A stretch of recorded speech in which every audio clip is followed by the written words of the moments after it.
Curb Servers, episode 7. Last time we spoke, I was trying to get at the homeboy Warren. The homeboy Warren had access to this guy at the DMV where he can get you an ID that can change your name. Yeah, fake ID where you can get in the club when you're 19, 20 years old. Now I've been harassing Warren to try to get one of these IDs. But Warren was not having it. He wasn't interested at all. He said, "You're too young." For many months, whenever I decided to go out with the homies, I was just stuck in the parking lot. Many of my older teenager friends, they wouldn't even take the trip. Because this wasn't like we was going a few blocks away. No, these guys was traveling to clubs out in Pomona, Claremont, Riverside. This is 45 minutes away. So a lot of the youngsters that was, the older teenagers, they wouldn't go. But me, I love going. I'm not going to lie. Even if it was just to hang in the parking lot, I love just being in the area with all these people coming in and out. It was a live action scene to me. I'm going to introduce my homeboy, Freak Daddy Kev. Yeah, Freak Daddy Kev was from the El Tikis. But like I said, the El Tikis and the block have a very serious relationship. Freak Daddy Kev, I pulled up. I never forget. He had just got a brand new Hyundai Excel. They have only been out for like a year or two. He was excited because Hyundai Excels was starting to spread all over Los Angeles County. He just got his JBL 6x9 speakers, put them in the back, had them bumping like he had some sounds. Oh yeah, you couldn't tell Freak Daddy Kev nothing. He was hot in the streets. I saw him. I said, "Hey, Freak Daddy Kev, what's up with it?" He said, "What's up?" I said, "Where y'all finna go?" He said, "Man, we finna hit this club. This club called Club Metro in Riverside." I never heard of Club Metro. I have been with the guys to Harry C's, Rock Around the Clock, but I had never been to Club Metro. I said, "Man, I want to roll. You gonna sit in the parking lot again all night?" I said, "Yeah." He said, "I tell you what. So you got to understand. Let me put some narrative to this. Freak Daddy Kev, whole family, and my family was very, very tight. My mom and Freak Daddy Kev mom went way back like rocking chairs. To be clear, at this time, my mom and Freak Daddy Kev mom ain't speaking. For stories we'll get into another episode. Freak Daddy Kev goes to tell me something. He said, "Check this out. Instead of sitting in the parking lot, I'm going to get you the homie's ID. Because I know somebody that's working at the door. You're going to roll in with us. You're just going to hand the homie at the door your ID. He's going to check your ID. And you're going to roll in with us." I said, "You lying." He said, "Yeah." He said, "But I tell you what, I bring you in there, I'm responsible for you. So I don't want to see you drinking. You got that?" I'm like, yeah. I'm not going to be drinking nothing because I don't drink anyway. So it's not like you giving me some hard, fast rule that I got to stick to. Freak Daddy Kev has made my day. He says, "Hey, so what you going to wear tonight? Because I've never been able to get in. So whatever I'm wearing during the daytime and I'm, been wearing all damn day, that's what I'm going to wear that night to the parking lot." At this time in life, I'm barely making enough money just to eat. See, before we get into the Club Metro in my first time stepping into a club, let's rewind the clock. We're going to go back just a little bit. A year before this, when I was in, let's say like the 8th grade, the only goal I had as being a curve server was to have enough lunch money to buy lunch. That was my only goal. You say, "Well, why the hell was that your goal?" See, it was my goal because, okay, let me break this down a little bit. See, at my junior high, there was 2 major lines. There was a line for the free lunch people, and there was a line if you wanted to buy food that was not offered in the free lunch line.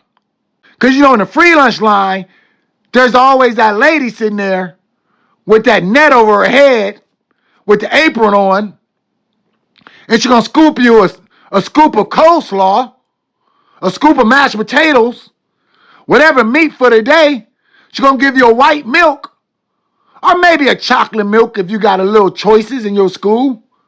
And she's going to push you a tray and say, next. Yeah, you didn't have no choices of what you got to eat. Whatever they scooped and threw on your tray, that's what you ate. And let me tell you something else. Everybody that got in that line, oh, it was a scarlet letter. If you got in that line, everybody knew that you was on the county and you was getting free food assistance.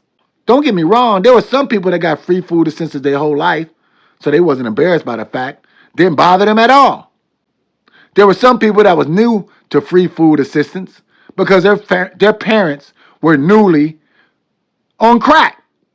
So they were very embarrassed. They would probably just go without eating than get in that line. In the other line, you had the people who wasn't eligible for free food assistance. So they had to pay for their lunch every day. And you can buy all kind of snacks like, taco boats, chili cheese fries. You know what I'm talking about? The real snack line. Every day, right before lunch period, all the people that had money every day, what we call lunch money, lunch allowance, your little $5 your mama gave you, your little $6 your daddy gave you, all these kids would be running. Ring, ring, ring, the bell ring. Everybody would break out the classroom running to be first in line to get some chili cheese fries, some chili cheese Doritos, a taco boat. But all the kids that was getting the free lunch line, there was no need to run. All those kids walked. This is where the scarlet letter began. If you wasn't running to get in line with your $5, everybody already knew you was on the county. And if you was on the county, it didn't necessarily mean your mama was a crackhead, but the probabilities of your mama being a crackhead was very high. Because, let me make this clear. Everybody that was on the county, that was receiving county income or county checks on the 1st and the 15th, that was living in Section 8, everybody wasn't a crackhead. No, actually, some of those families was balling on a budget. Yeah, they was doing better than most. Yeah, they was getting Section 8, having little side jobs, hustles. Yeah, they was balling on the budget. But there was a lot of families that was falling victim to the crack epidemic. Or should we say a pandemic? Because it hasn't went worldwide yet. If you're going to get in that free lunch line, you're getting a scarlet letter. It is a possibility that you got a crackhead mama or a crackhead daddy. Let me tell you what you better not do. You better not wait till the 1st or the 15th to try to jump in the line with the kids that pay for lunch every day. Because they're going to notice. My homeboy Frankie jumped in the line. It was the 1st of the month. His mother just got a county check. So he got his little $20 allowance. So he was able to come bring $5 and get in his lunch line. The homegirl Tina said, Frankie, what you doing in line with us? Oh, it's the 1st of the month. Your mama must have got her county check. See, at that moment, I knew getting in line from the free county lunch to the paid lunches was a very dangerous social game. Yeah, you can't be playing on both sides of the fence.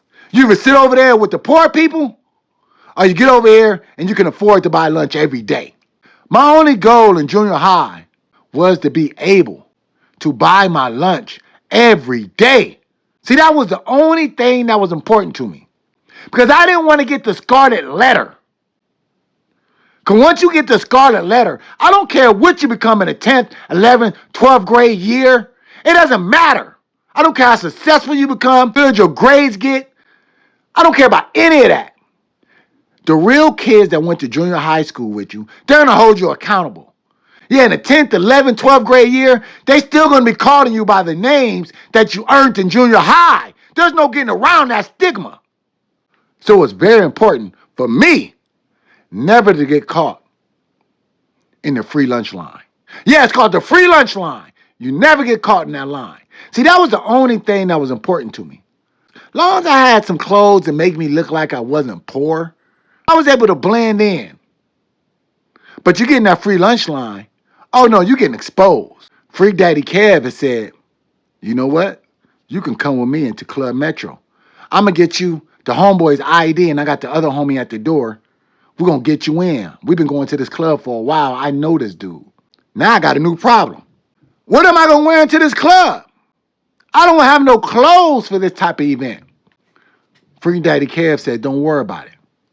We're going to go to the Compton swap meet. Yeah, we went to the Compton swap meet. See, the Compton swap meet don't exist no more. Now it's a Walmart. We went to the Compton swap meet. And we're going to get you a pair of shoes because that's going to be most important. You can't be going in there with no tennis shoes. Right?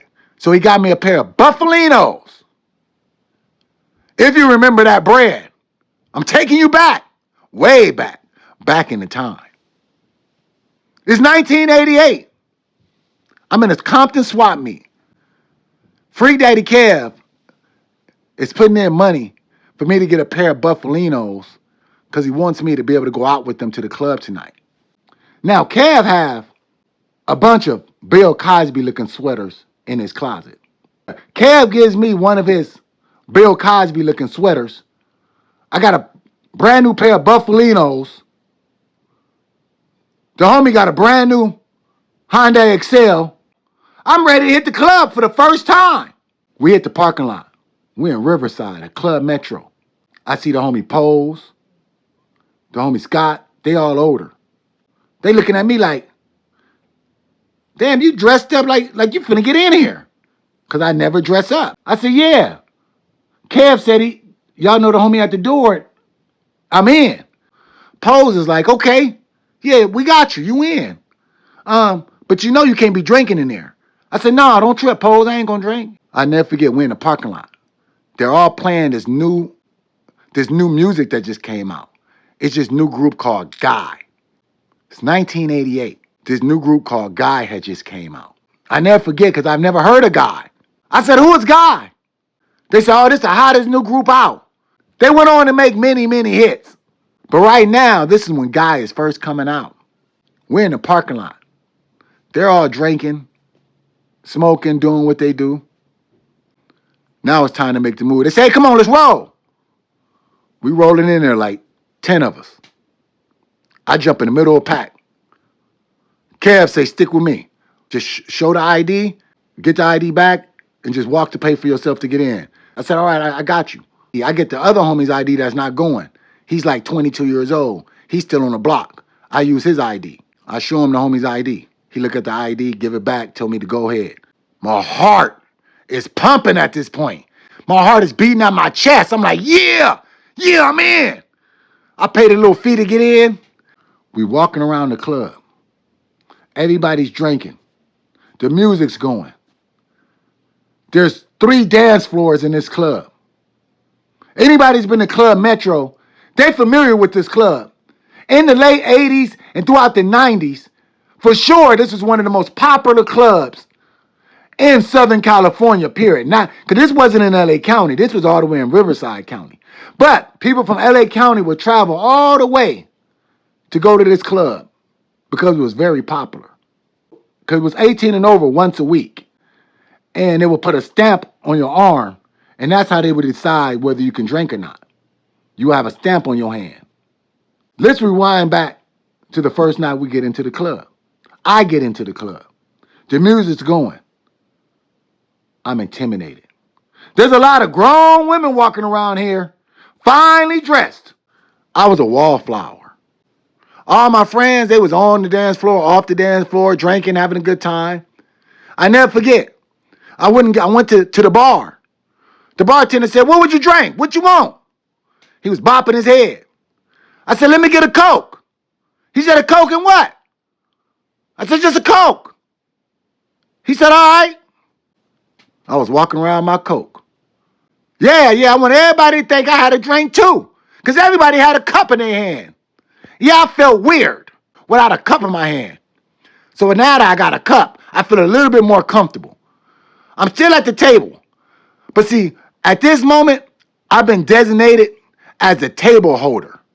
Yeah, I'm going to introduce this new term for y'all. I'm the table holder. Yeah, I'm sitting at the table, and all the homies, they'll put their drink there with me. Hey, watch my drink. Watch my drink. Watch my drink. Don't leave the table. Because somebody might come try to take our table and it's going to be problems. You sit at the table the whole time and watch our drinks. Don't get our drinks mixed up. Well, who drink is this? Oh, this is your drink. No, this was your drink. Yeah, this is what I've been reduced to. But you know what? I'm inside the club, so it don't matter.